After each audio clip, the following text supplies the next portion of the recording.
Hey folks, this is Chip, and this week I had a last-minute cancellation for my interview. So I thought I'd take this opportunity to talk a bit about how the podcast has been going so far and some of my thoughts on its future. So first, here are some basic facts. I started the podcast in October 2021 with me recording episodes in my basement. Soon thereafter, my boss found out that I was recording a podcast and using makeshift equipment of my own, and he said, hey, why don't you use the really nice podcast studio that we have at work? We have much better equipment and everything. So I work for a company called Life Science Connect, and they allow me to use the studio and all their equipment. So since then, since probably the first few episodes, I've been recording them at our studio, which is in Knowledge Park near Penn State Behrend. I've recorded 48 episodes so far, and I break them up into 10 episode seasons, maybe around 10 episodes. I take a few weeks off in between seasons. I am a musician and I play a lot, so I like to have some time off in between doing this. I will be taking a break after next week's episode. Most episodes get about 100 downloads within the first week. And the episode I did with Steve McConnell, who was the drummer for the Snowmen and lots of other bands, that's still the leader in downloads with nearly 400.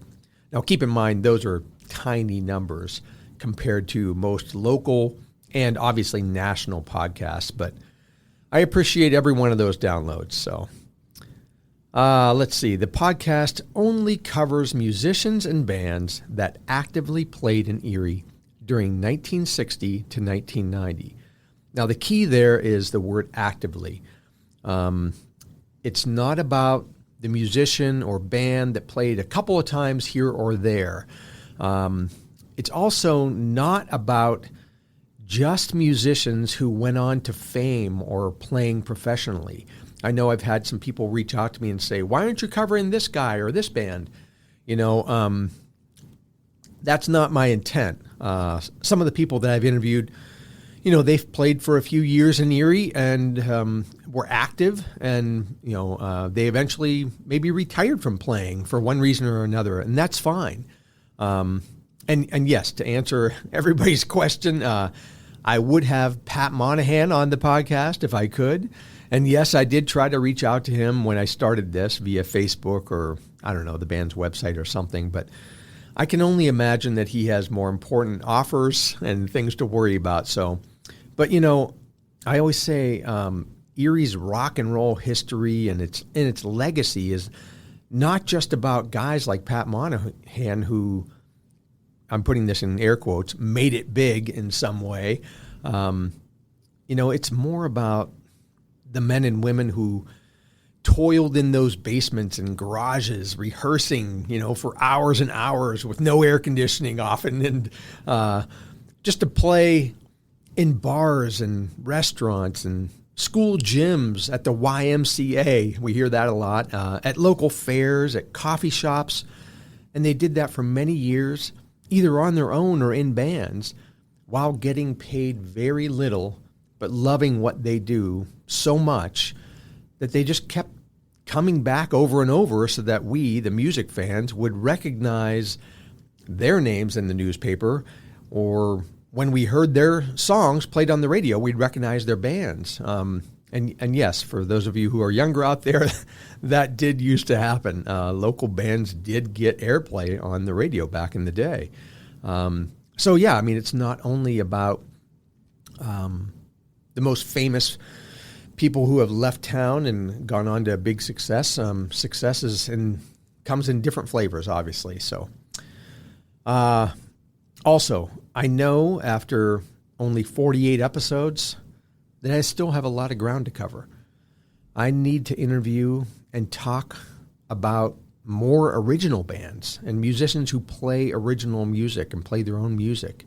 Bands like Pistol Whip and the X-Whites are high on my list, and I've messaged back and forth with Rick DeBello over the past year or so and about having him on the podcast someday. And he was such a fixture in the music scene, especially in the original music scene, especially during the 80s. So that will happen someday. We just need to figure it out. I've also been in conversation with guys like Dean Gleason. Dean plays in the Blues Beaters, and he talked to me about the Living Dead Band, which is a super interesting and cool band that didn't play a lot in Erie, but played around a lot. And there's a lot of folks that remember them from the 70s. So wore a lot of makeup, much like Kiss, and was in that whole era. So, but there are plenty of others who, a lot of them intentionally avoided being just another cover band, and they focused exclusively on playing their own music. And I recognize I need to talk with more of them. So, but you know what? I also need to interview more non-white musicians and more females. I would love to talk with Mary Alice Brown. I would love to talk to her. She's a true Erie legend. And, I've previously expressed my interest in talking with members of the band The Seagrams, which was an all-girls band dubbed the Female Monkeys from the 1960s. I haven't been able to land that interview yet, but to any of those out there who are listening that were in that band, I'd love to have one of you on. The same is true for those rock and roll front women we remember from the 70s and 80s, like Robin Burek and Maggie Flanagan. I've made inquiries into each of them, and I've talked to Robin in the past, and haven't been able to land any interviews with either of Robin or Maggie yet, but they're also on my list. And I'd also like to talk to members of the all-black band Sky's the Limit from the 1970s and 80s. And then there are the musicians who are no longer with us. I did retrospective episodes on Keith Vasheko and Paul Yocklin in previous seasons, and I included comments from their peers and friends and family. I'd like to do the same thing for people like John Rainey or Henrik Ostergaard or Bernie White and others. I mean, there are plenty of musicians who were well known in the Erie music scene who are no longer with us today. So, and I'd also like to expand my scope of who I interview to people who were pivotal to the music scene, like bar owners, promoters, roadies, sound or light personnel. Like I did the episode last week with John Farr. He was a light guy. People like Bev and Tippy from the PI and Sherlock's would be great, or Bob Nelson from Docksider. Those types of names come to mind for me. But the thing I want you to remember is this is not a contest. I'm not trying to create an Erie Music Hall of Fame with this podcast. When it comes down to it, the only criteria, aside from them having to have played or actively played, remember that word, actively played during that time frame I talked about, 1960 to 1990. That's all I cover. Aside from that, it's only up to me if I want to interview them, Do I find that there's a good story there? And do I have the time? Because this podcast does take time to create. And even with the money that the generous JPT Foundation donates to the podcast each year, it still costs me to create this podcast. I'm not making any money at all, which is not why I went into it. But that also brings up a common question that people have for me, and that is, how long do you plan on doing this? Honestly, as I've said already, I know that there are a wealth of people I'd still like to interview.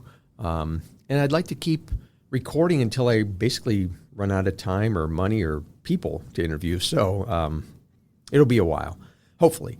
And one more thing, my website, it sucks, right? Right now it is, you just come to a page that says, hey, this is not operational right now. It used to be, for the first few seasons, I would have all sorts of photos from my guests and everything, but the web platform that I was using, it changed, and I'm not a web developer, and I didn't know how to update it, and then I tried changing to another platform, and that took time, and, like I said, this takes a lot of time, so maybe someday the website will be back up and running, but for now, I'm just posting all those photos, and you can always listen to each episode right on Facebook. I know a lot of folks do that. If you don't have Facebook, I apologize. You won't be able to see the photos, but you can listen to it anywhere on any podcast app, Apple Podcast, but there's usually, I shouldn't say any, it's on most of them, right on your phone. or you can go, like I said, right to Facebook and listen to it from there. I post the link there. Maybe someday I'll get around to redoing that website. But in the meantime, if you have any suggestions for people that I should interview, or contact info for people that I mentioned today, or you've met me out somewhere and said, hey, you should talk to this person or that person. If you have contact info for them, great. Send me a message on Facebook through the podcast page, or you can always email me at Erie Music History Podcast. That's a long one, Erie Music History Podcast @gmail.com.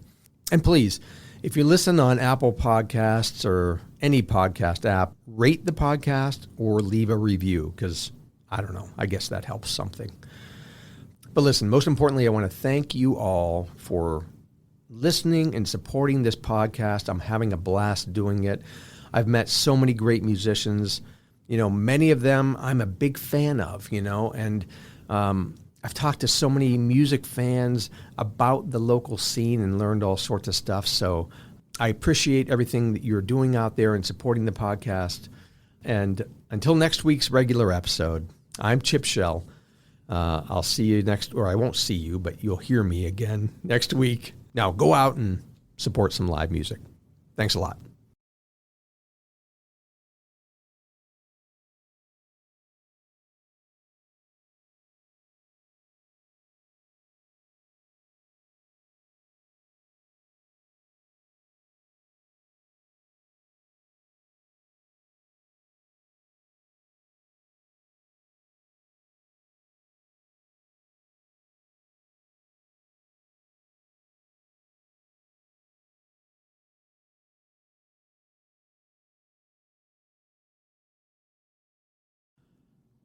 Thanks for listening, and special thanks to the JPT Foundation for sponsoring the podcast and for letting us use their events hall once a month for our free music night featuring the Fabulous Leftovers.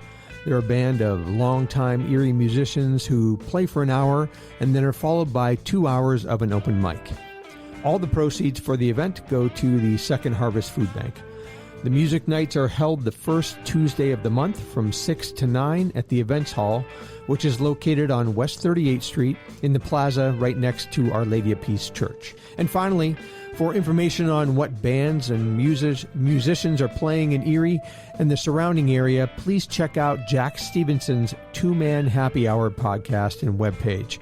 Jack gives you all the details you need each week on who is playing where. That's Two-Man Happy Hour podcast. So, I'm Chip Shell, and I thank you again for listening to the Erie Music History Podcast.